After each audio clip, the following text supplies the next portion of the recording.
So we'll study the suboccipital triangle today.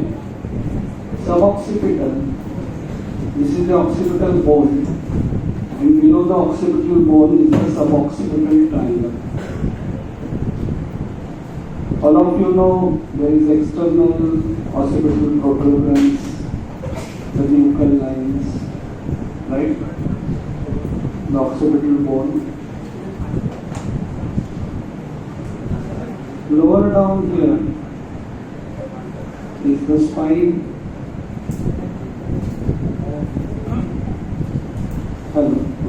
Lower down here is the spine of the first vertebra, atlas. Spine of the second vertebra, axis.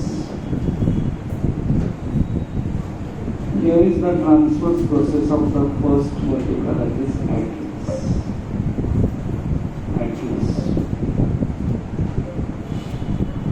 So there are four muscles involved in the forming the boundaries of the suboccipital triangle.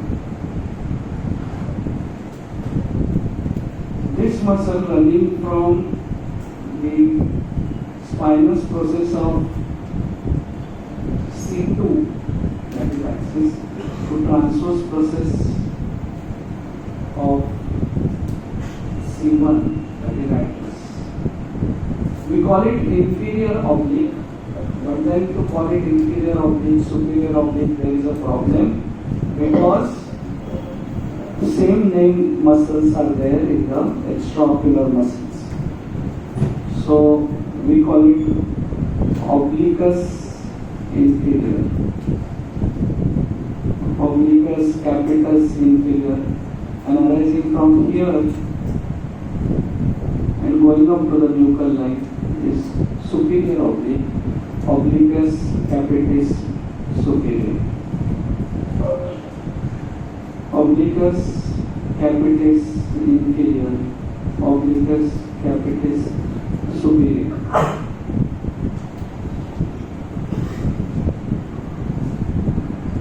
Arising from this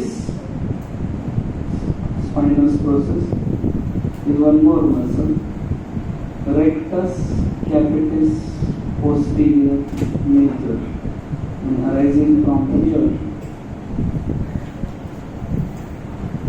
rectus capitis posterior minor.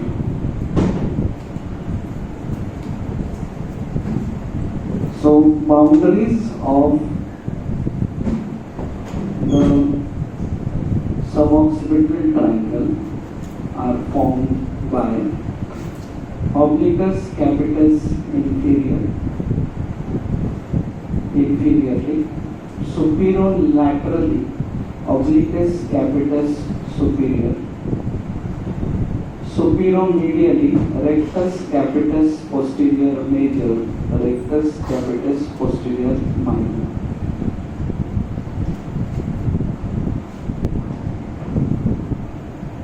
Why this triangle is there so important that we are having today's session on this one triangle? Because through this triangle, deep to this triangle, is cisterna magna. We can approach the cerebellum for operations. In case lumbar puncture is not possible for getting cerebrospinal fluid for examination, we insert a needle through this triangle to get the cerebrospinal fluid for examination. CSF. Okay? The roof is formed by skin, superficial fascia containing three occipital nerves and one occipital artery. Occipital nerves of this name you must have heard: greater occipital, third occipital. Okay, so these nerves will be there. Greater occipital is the thickest cutaneous nerve in the body. Thickest cutaneous nerve in the body. Okay. So occipital, occipital, third occipital. These nerves are there in the roof. There is occipital artery also. Then that's in the superficial fascia. What were the structures forming the floor of the posterior triangle? Semispinalis capitis and splenius capitis. They will form the roof of this triangle. So you understand the location of the triangle. Okay, so what will be forming? Which was the highermost muscle? सबसे ऊपर कौन सा था? Semispinalis capitis. Then was splenius capitis. So these two muscles will form the roof. So structures forming the floor of the posterior triangle are forming the roof of the suboccipital. Okay, so I again draw suboccipital triangle here. C2, C1, C1, spine of C1. So one muscle goes like this, other muscle goes like this, third muscle goes like this, fourth muscle goes like this. What are the structures forming the floor of this suboccipital triangle? The posterior arch of the atlas, posterior arch of the atlas and posterior atlanto-occipital membrane. Posterior arch of the atlas and posterior atlanto-occipital membrane. Okay? So two structures form the floor. Two structures form the roofs, splenius capitis and semispinalis capitis. But there is in superficial fascia also. Okay?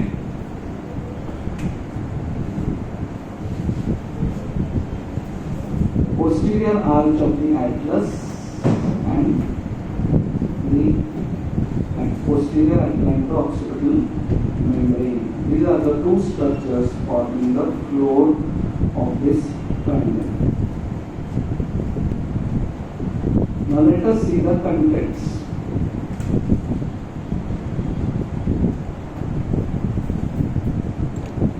How many of you have heard of the vertebral artery?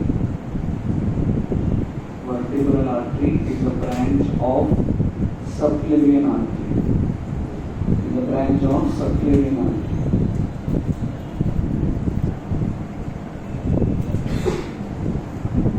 So this vertebral artery, when I was in first MBBS, it came as a long question. Mumbai University. So I draw the diagram which I had drawn in my first MBBS paper. So what I did,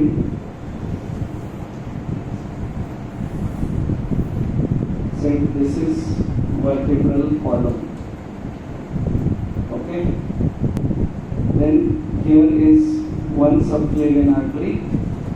Here is other subclavian artery.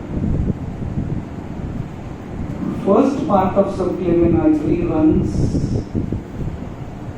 First part of subclavian artery runs from. So first part of vertebral artery runs from the subclavian artery to the vertebral canal. First part. First part. Then here in the cervical vertebrae, you will study in the head-face neck, they have a foramen.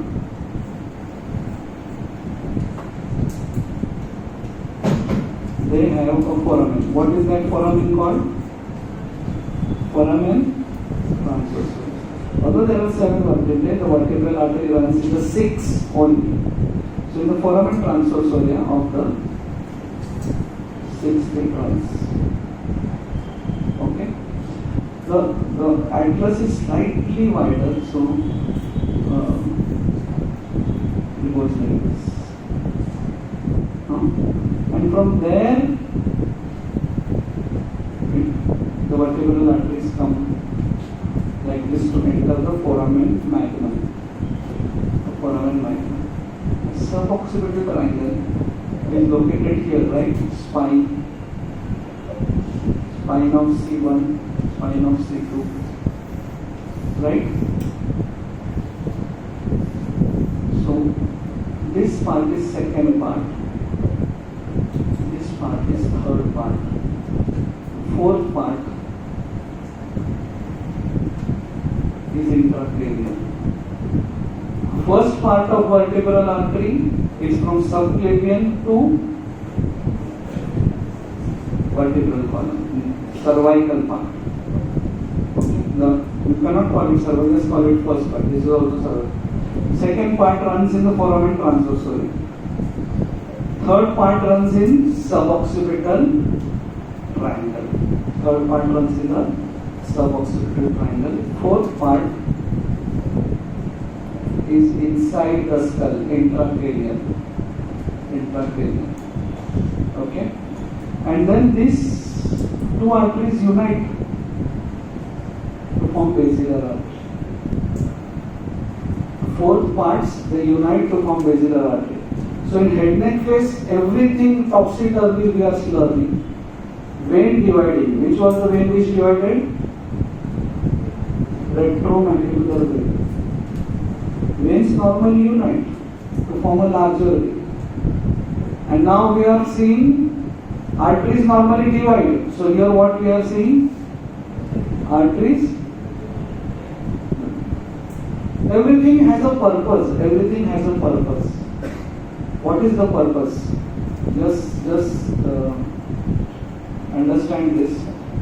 That means this side subclavian artery is connected to this side subclavian artery via the vertebral anastomosis.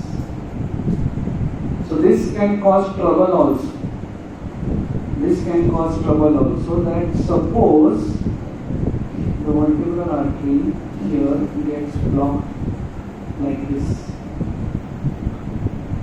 Now upper limbs keep on working, they need blood supply. So how will the upper limb of the right side get blood supply now? So what it does, it pulls blood from here like this down. That blood goes to upper limb. So in that whole process, this vertebral artery, they supply medulla. See, this blood supply of the brain, I will tell you in one simple diagram. Vertebral arteries unite to form basilar, basilars divide to form two vertebral arteries unite to form basilar, basilar divides to form posterior cerebral arteries. So you have to just remember this: vertebral, basilar, posterior cerebral, medulla, pons, midbrain. This is the blood supply of the brainstem. Vertebral uniting to form basilar, basilar dividing into posterior cerebral. Vertebral supplies medulla, basilar supplies pons, posterior cerebral supplies midbrain. So this is called as subclavian steal syndrome. So in that whole process, the blood supply to the brainstem gets compromised. Brainstem and also the cerebrum, because posterior cerebral also supplies the cerebrum, the lower part, posterior part. Because the blood which was supposed to go to the brain, this side subclavian is blocked before the vertebral. It is pulling the blood from the other subclavian through the vertebral. Vertebral is supposed to supply the brain. This is called as subclavian steal syndrome. Happens when the subclavian is blocked before the origin of vertebral. So it pulls the blood from the other subclavian, other side subclavian. Clear? Okay. Some more contents of this triangle is the dorsal ramus of C1, which comes and supplies all the four muscles. Three contents. Third part of vertebral artery. Now we are clear. First, second, third, and fourth part. Dorsal ramus of C1, which supplies these muscles. What are the actions of these muscles? Most of them, they cause extension. So when there is meningitis, the nerves passing through the meninges, this nerve, it will get irritated and there will be spasm of these muscles and the head will be like this. This is called as neck rigidity. Neck rigidity. So therefore, in the physical examination of the patient, you will see the doctor telling the patient, okay, dhila chodo, and will try to. If the neck is rigid, the person is having meningitis. Because of meningitis, this nerve is getting irritated. It is passing through the subarachnoid space. Because it is getting irritated, it is overstimulating these muscles, whose action is this. These three muscles, rectus capitis posterior major, rectus capitis posterior minor, and obliquus capitis superior, they are actually the extension of the neck. Obliquus capitis inferior for this rotation to the stems. Okay. May not be asked for the exam, but understanding anatomy is very useful. Used for cisternal puncture, cisterna magna, the needle goes. Okay. If you read how cisternal puncture is done, the needle is directed parallel to an imaginary line connecting external occipital protuberance to the ileum. Now drawing a parallel line is so difficult. और इसमें बोला है needle has to pass through a parallel line or line joining this two dots, imaginary line और उसको parallel. And then they say that if you just move 1 inch ahead of your destination, you can hit the medulla and shunt and die. So please start doing this procedure, cisternal puncture. This is how cisternal puncture is being described in the textbook. Okay, so how thorough we need to be with the anatomy of this region. Okay. So with that, we stop with the topic of suboccipital triangle.